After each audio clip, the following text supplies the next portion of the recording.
Pessoas, vamos continuar o nosso estudo sobre a velocidade das reações.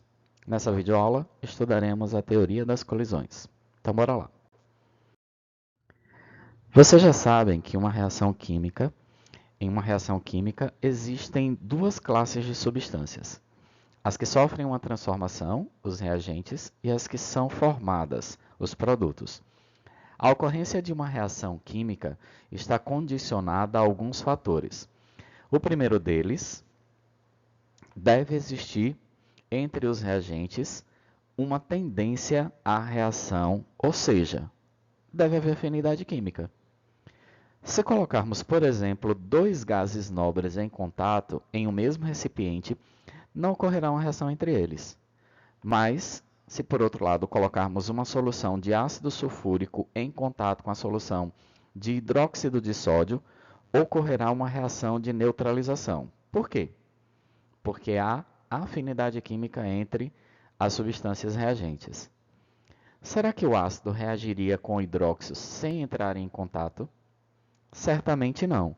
Por isso, o segundo fator é que os reagentes estejam em contato, o que permitirá a colisão entre suas moléculas, acarretando quebra de ligações e a formação de novas ligações. E se abrirmos a válvula de um fogão a gás e deixarmos escapar o gás? As colisões entre as moléculas do gás combustível e as moléculas do gás oxigênio do ar resultariam em uma reação de combustão? A resposta é não. Sabemos que algumas moléculas dos reagentes apresentam energias muito baixas e que a maioria delas apresenta energia intermediária. Por isso, é necessária uma pequena quantidade de energia, um fósforo aceso, uma faísca elétrica, por exemplo, para que a combustão se inicie. Essa energia mínima necessária para iniciar uma reação química é denominada de energia de ativação. Vamos considerar agora que todas as moléculas do gás combustível e do oxigênio gasoso colidem entre si e que elas possuem energia suficiente para reagir. Será que todas elas resultarão em produtos? A resposta também é não. Durante uma reação química, ocorre a ruptura de ligações dos reagentes e as colisões elas devem ocorrer de forma que as rupturas dessas ligações seja facilitada.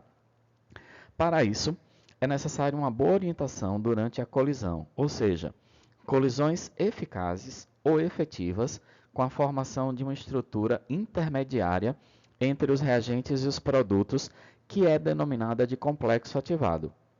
No entanto, nem todos os choques, nem todas as colisões entre as partículas que compõem os reagentes vão originar produto. Ou seja, são colisões que não são eficazes. Vamos entender melhor nos próximos slides. Consideremos aqui que nós tenhamos o gás hidrogênio e o gás cloro. Eles preenchem os requisitos iniciais.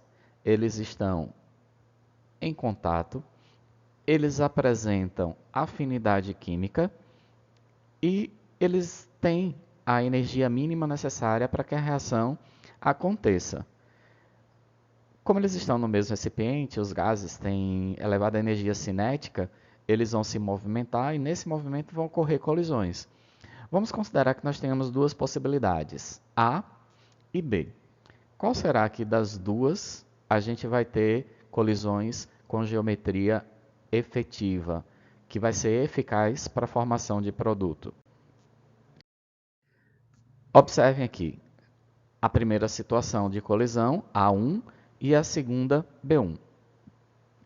Nesse caso, o que será que vai acontecer? A partir de A1, nós vamos ter A2. Vocês observam que o que existia antes é igual ao que existe depois. Ou seja, não tem formação de produto, porque da forma que elas colidiram, não favoreceu a quebra das ligações dos reagentes, então não tem formação de produto. No caso de B1, a gente tem, depois da colisão, vocês estão vendo aí em B2, que as ligações dos reagentes foram quebradas e novas ligações elas foram formadas. Nesse caso, a gente diz que as colisões elas foram eficazes, formaram produtos ou resultaram em produtos. Observe essa outra representação, nós temos dois reagentes, eles colidiram, formaram um composto intermediário, que nós chamamos de complexo ativado. A partir dessa estrutura é que nós podemos ter ou não a ocorrência de reação. Na primeira situação, a geometria das colisões elas não foram eficazes, então a gente não teve formação de produto. Na segunda situação, sim, a gente tem uma colisão eficiente e, consequentemente, a formação de produto. Vamos entender um pouquinho melhor agora nessas reações que apresentam energia de ativação diferentes. A gente tem que considerar que as reações que exigem uma menor energia de ativação, ou seja, elas requerem menos energia, a barreira é menor, elas vão ocorrer mais rapidamente. A rapidez da reação, a velocidade da reação vai ser maior. Nós temos dois gráficos aí, o primeiro de uma reação exotérmica ao lado esquerdo e o outro da reação endotérmica ao lado direito. Vocês observam que no gráfico da reação exotérmica, nós temos aí os reagentes, a entalpia dos reagentes, a entalpia dos produtos.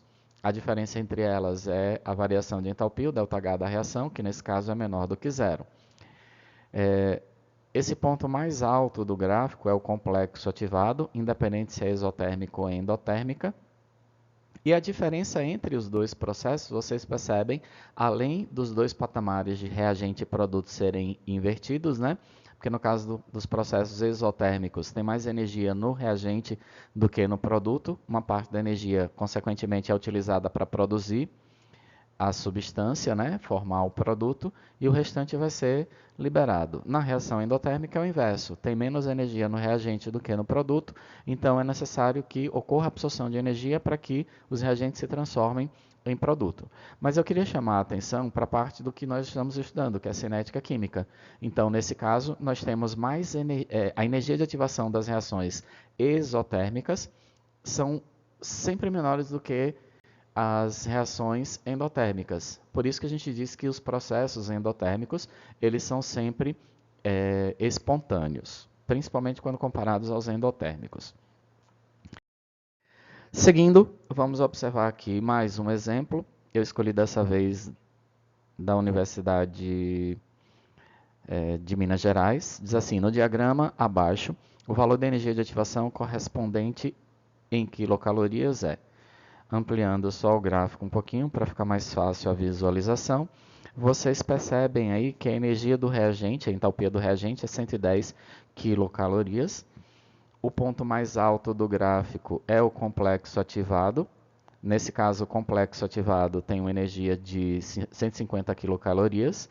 A diferença entre a energia do reagente do complexo ativado, nesse caso, é a energia de ativação. A gente já percebe aí que é o item E, 40 quilocalorias, mas nós podemos efetuar esse cálculo. Energia de ativação é a energia do complexo ativado menos a entalpia do reagente, ou seja, 150 menos 110, que é igual a 40 quilocalorias.